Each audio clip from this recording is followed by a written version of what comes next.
Olá, pessoal, tudo bem?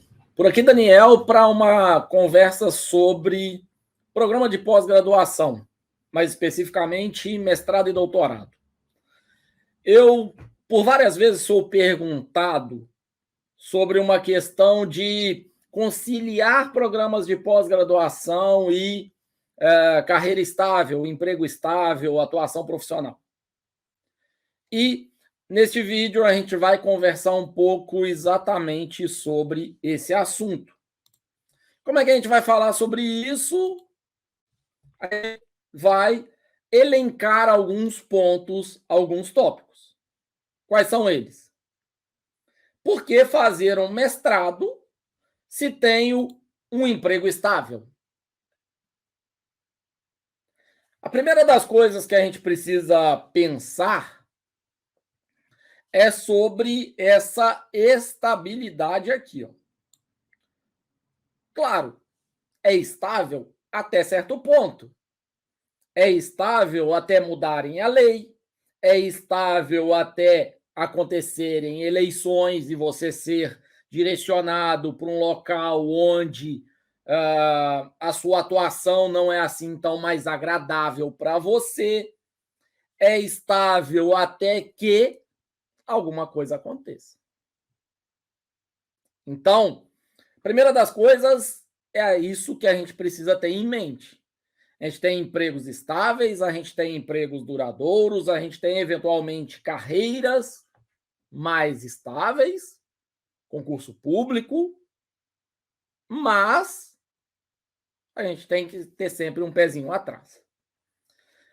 No entanto, vamos lá, estou tudo bem na minha carreira, não tenho interesse em mudar de carreira, mas eu ainda assim queria saber sobre fazer um mestrado, já que eu tenho um emprego de diretor de escola, já que eu sou professor, já que eu tenho uma atuação estável. Ok. A primeira resposta é uma resposta direta de progressão de carreira. Claro, se você tem um mestrado, você certamente está almejando uma progressão de carreira. E por progressão de carreira, nós estamos falando em algumas coisas. A primeira das coisas e mais importante é a técnica do funil, que é o seguinte: se eu tenho um ensino fundamental completo, são outras atuações. Se eu tenho um ensino médio, aumentou a quantidade de carreiras que eu posso atuar. Se eu tenho um ensino superior em uma área, eu tenho aí uma quantidade de carreiras maior. Afinal de contas, um profissional de administração continua podendo atuar em cargos de ensino médio. Afinal de contas, um farmacêutico, um médico, um psicólogo pode atuar em diversas outras funções. Logo, a hora que você pensa no mestrado, você está aumentando esse funil de modo que você aumenta as possibilidades de atuação. Obviamente, você aumentar as possibilidades de atuação, você está aumentando também o nível de salário que você pode receber associado àquela atuação. E, portanto, a gente está falando numa progressão desse funil, que é uma progressão de carreira. Ok? Significa que eu vou mudar de carreira? Então, se eu sou professor do ensino fundamental, com mestrado, agora eu vou trabalhar no ensino superior? Não. Significa que você pode mudar de carreira, mas também você pode atuar no contraturno.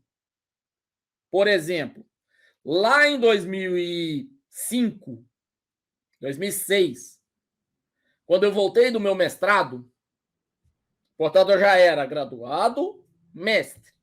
Eu estava em processo de tentar um doutorado na Universidade de São Paulo, na USP.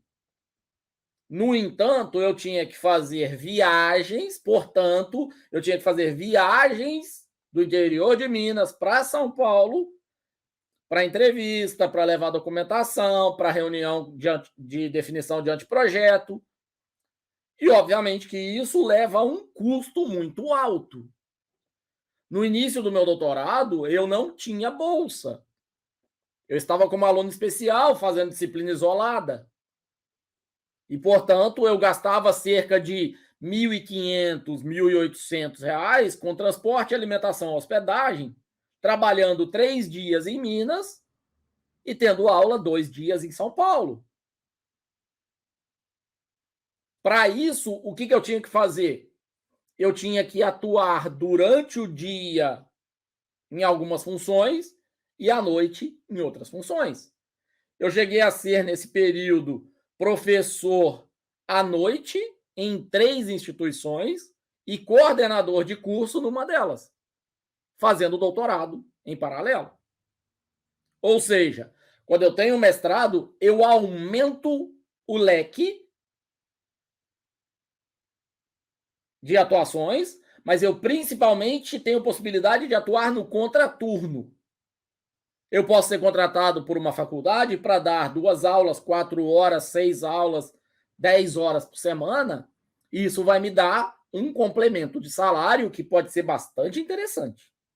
Principalmente se a gente estiver comparando o salário de professor do ensino fundamental com professor de ensino superior. Escola pública, faculdade particular. Ok? A outra possibilidade é essa aqui. Aumentar o leque de atuações, principalmente com aumento de projeção de salário. Não é que o seu salário final ele é diferente. É que a sua hora custa mais caro.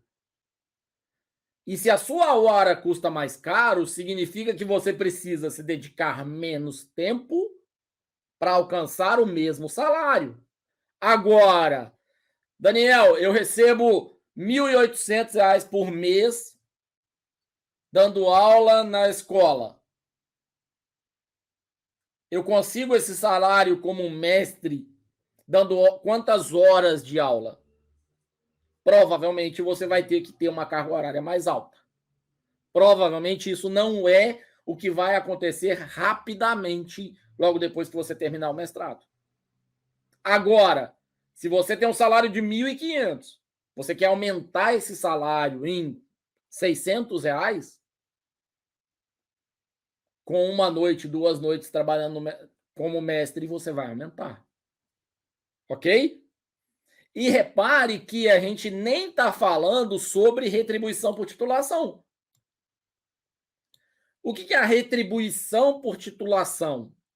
É o valor que você recebe se você, por exemplo, está num cargo de ensino médio, mas você tem um ensino superior na área ou em outra área, dependendo do concurso, inclusive ser na área aderente ou não ser na área faz diferença esse percentual que você vai receber.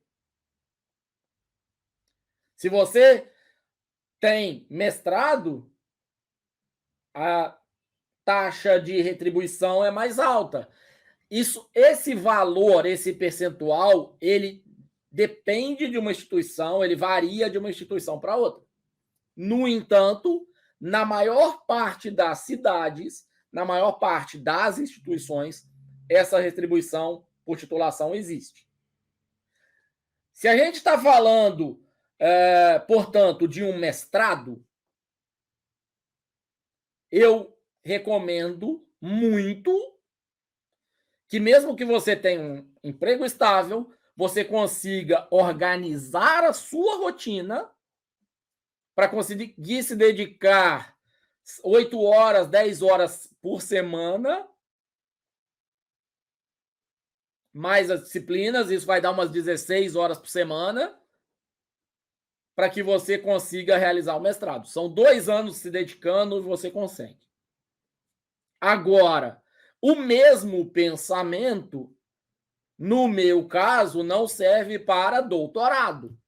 Por quê?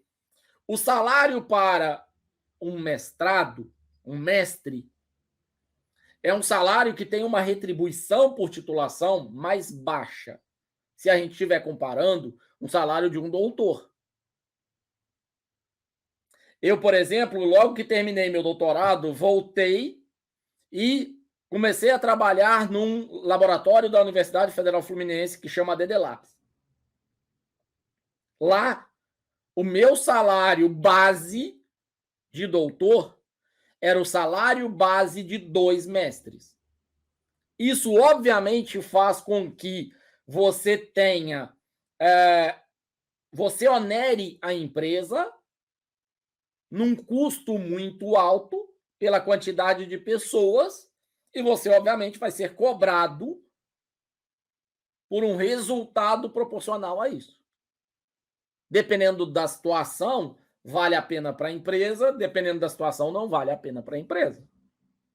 Então, por que fazer um mestrado se eu tenho emprego estável? Primeira coisa, aprofundar naquilo que eu quero estudar. Segunda coisa, contribuir para a minha área. Terceira coisa, melhorar o meu salário. Quarta coisa, ter um plano B. Começar a atuar no contraturno. Ok? E se manter evoluindo. Isso é fundamental. Como fazer? Pesquise um pouco mais os programas que tem na sua região, entenda um pouco melhor quais são as possibilidades, se planeje com antecedência, trabalhe com no mínimo 1 ano de antecedência para que você tenha antecipação de algumas coisas, mas é possível, sem dúvida, para muita gente. Claro, precisa negociar em casa, precisa organizar a família para que esse curso seja realizado, mas é gratificante pra caramba e você consegue contribuir demais para a sua área de atuação, para aquilo que você gosta de fazer. Esta é a resposta à pergunta: por que fazer um mestrado se eu tenho um emprego estável? Se você tem algum outro ponto de vista, algum outro comentário a respeito, fica à vontade para colocar aqui no final.